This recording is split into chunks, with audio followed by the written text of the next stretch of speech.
Hello brothers, ఈరోజు విషయం వచ్చేసి ఈ తరం యువత గురించి మాట్లాడుతున్నాం.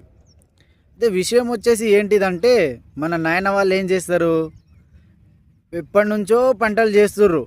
ఎన్నోసార్లు నష్టం వచ్చింది, ఎన్నోసార్లు లాభం వచ్చింది, ఎక్కువలో ఎక్కువ శాతం నష్టం వచ్చింది. అయినా పంటను వేయడం మాత్రం మానేయలేదు మన నాన్న వాళ్ళు.